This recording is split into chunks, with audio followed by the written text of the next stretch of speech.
ప్రైజ్లా దేవుని పరిశుద్ధమైన నామమునకు మహిమ కలుగునుగాక. ప్రభు నామమున మీ అందరికీ హృదయపూర్వక వందనాలు. ఈ ఉదయకాలము దేవుని వాక్కులు విందాం. సామెతలు 11వ అధ్యాయము 30వ వచనము. నీతిమంతుడు ఇచ్చు ఫలము జీవవృక్షము, జ్ఞానము గలవారు ఇతరులను రక్షించుదురు. ప్రియులారా, జ్ఞానవంతుల గురించి ఈరోజు మనం నేర్చుకుందాం. మరి జ్ఞానవంతులు ఇతరులను రక్షించుదురు అని దేవుని యొక్క వాక్యం సెలవిస్తుంది. నిజమేనండి. మరి జ్ఞానవంతులు, బుద్ధిమంతులు, ఇలా ఎన్నో విషయాలు మనం చూస్తున్నాం.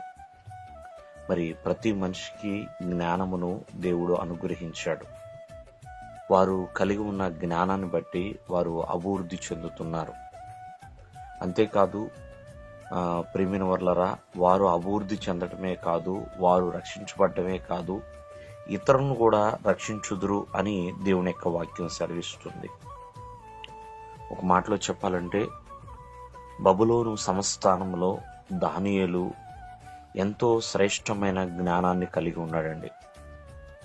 అందుకనే అదే అధ్యాయంలో మనం చూస్తున్నాం, బుద్ధిమంతులు మరి ఆకాశ మండలంలోని జ్యోతుల్ని పోలి ఉంటారు, అంతేకాదు ప్రకాశించే నక్షత్రాల వలె ఉంటారని. మరి దానియేలు అలాగే ఉన్నాడండి. మరి అక్కడ ఎంతోమంది ఉన్నా వారందరిలో కల్లా దానియేలుకున్న జ్ఞానము ఎవరికీ లేదు. అంత శ్రేష్టమైన జ్ఞానాన్ని తాను కలిగి ఉన్నాడు.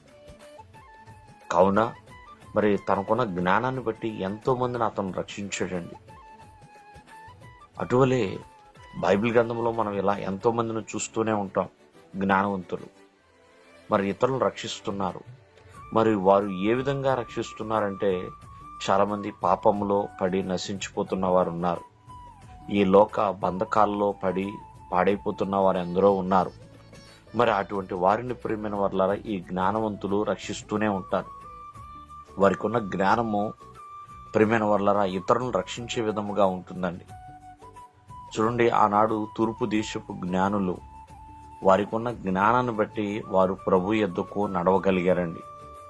ప్రభువుకి చక్కటి కానుకలు ఇవ్వగలిగారు. అంతేకాదు ప్రభువును గురించి ఇతరులకి వారు చెప్పగలిగారు. కావున ఈ దినమందు మనం ఆలోచన చేస్తే, మరి నీకున్న జ్ఞానము ఇతరులను రక్షించగలుగుతుందా? కనీసం నిన్నేనా రక్షించుకోగలుగుతుందా? ఈ లోకం అనే ఊబిలో పడిపోకుండా, పాపం అనే ఛాయలలో నిండిపోకుండా మరి రక్షణ పొందుకుని బిడ్డగా ఉండగలుగుతున్నామా అనేది ఒక్కసారి ఆలోచించాలి. జ్ఞానవంతులుగానే బ్రతకాలండి. దేవుడు మిమ్మల్ని ఆశీర్వదించును గాక. ఆమేన్.